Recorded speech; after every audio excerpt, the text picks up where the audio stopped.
On November 7, 2022, Sam Bankman-Fried woke up with $16 billion. On November 8, his net worth plummeted to less than $1 billion, according to the Bloomberg Billionaires Index. It's one of the greatest single-day financial losses ever. Bankman-Fried was the co-founder and CEO of the cryptocurrency exchange FTX. Like, what's the extra factor X of Sam Bankman-Fried there? Quantum mechanics. How so? No, and it's an interesting question, and I think the most interesting thing about it is that there isn't an obvious answer. Those words ring true now more than ever. FTX used to be worth $32 billion, but has now filed for bankruptcy on November 11. He summed up the mess in a series of tweets, including this: "I'm sorry, I effed up and should have done better." Ironically, he recently criticized Mark Zuckerberg for bleeding money on the metaverse, leading to mass layoffs at Meta, which I did a video on. His fortunes have now taken a similar turn. Or perhaps his misfortunes are more like the fictional Russ Hanneman from HBO's TV show Silicon Valley. $6 million. I'm not a billionaire anymore, Richard. I'm a 986-yonaire, which isn't even a fucking thing. I'm out of the 3 Comma Club. The sudden fall of FTX came as a shock and will have repercussions for anyone interested in investing in crypto.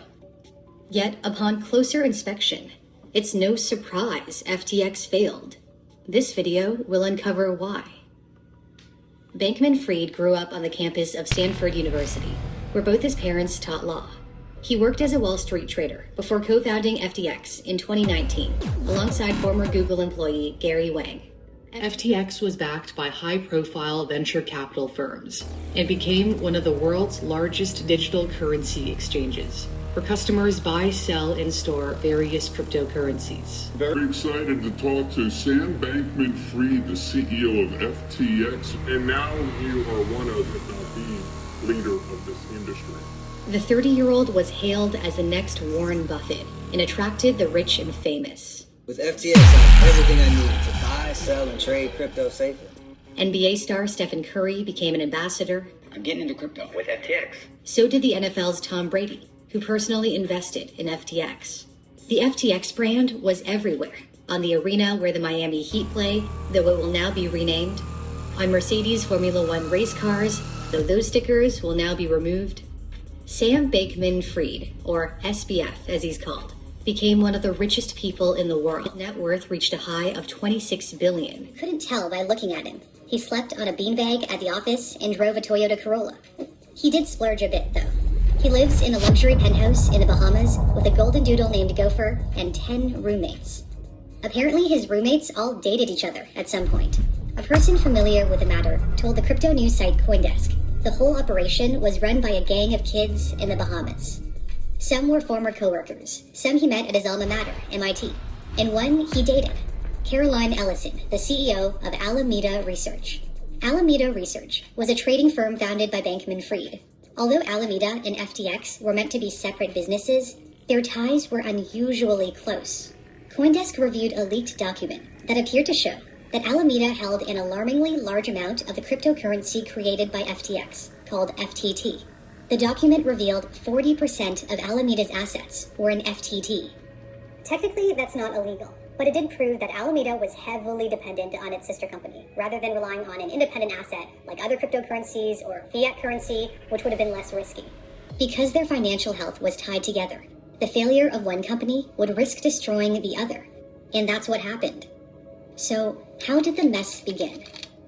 When the crypto market crashed in the spring, Bankman-Fried wanted to save struggling crypto companies by relying on risky bets from Alameda.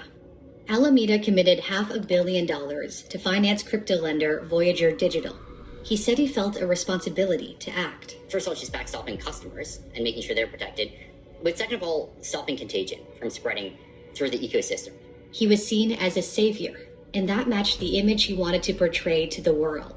He promised to give away most of his wealth, but his desire to save other crypto companies ended up hurting his own companies. When Voyager Digital filed for bankruptcy protection a month later, Alameda lost $500 million. Alameda was in trouble.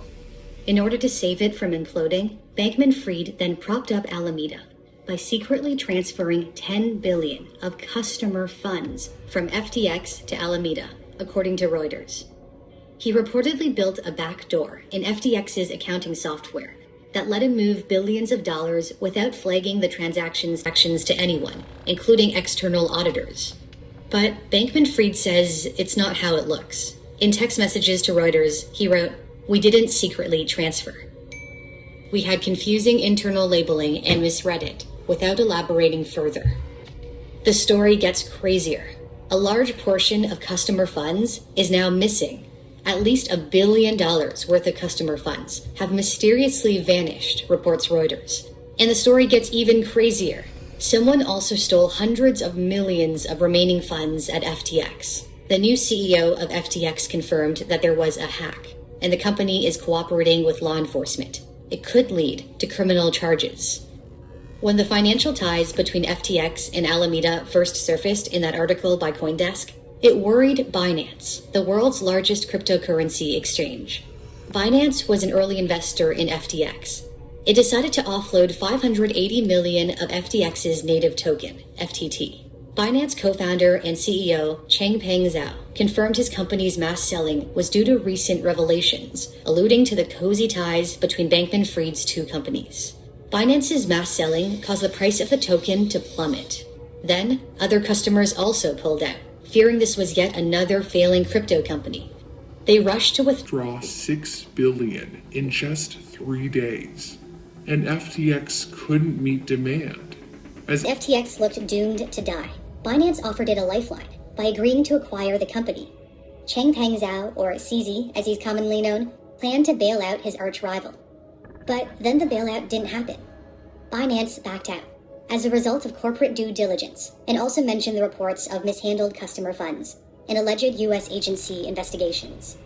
U.S. regulators are reportedly investigating whether FTX illegally used customer funds to prop up Alameda. FTX's sudden fall from grace has further tarnished an industry that's still recovering from the collapse of crypto prices in May amid rising interest rates. The spectacular fall of FTX could bring more regulation to the crypto industry. The U.S. bans a risky type of crypto trading, in which investors borrow money to make huge bets on the future price of crypto. FTX's American arm is for basic trading to comply with U.S. regulations. Bankman-Fried had lobbied lawmakers for more friendly regulations and donated millions to the Democrats, including $5 million to Joe Biden's 2020 presidential campaign and groups supporting him. The fallout from FTX will take months, if not years, to resolve. Lawyers have to decide whether the exchange can operate, and then there's the issue of all the customers who just want their money back. FTX halted withdrawals until further notice. The question for consumers and companies is how much they'll be able to recover through the bankruptcy process. The new CEO of FTX is veteran Wall Street bankruptcy lawyer John Ray, who handled the cleanup of Enron, which was the largest bankruptcy in U.S. history at the time. Enron had liabilities of $23 billion. FTX's liabilities may be double that amount, as much as $50 billion, according to a legal filing in U.S. bankruptcy court in Delaware. When Bankman-Fried resigned as CEO, again, that we ended up here. Hopefully, this can bring some amount of transparency, trust, and governance. For customers, those are just empty words.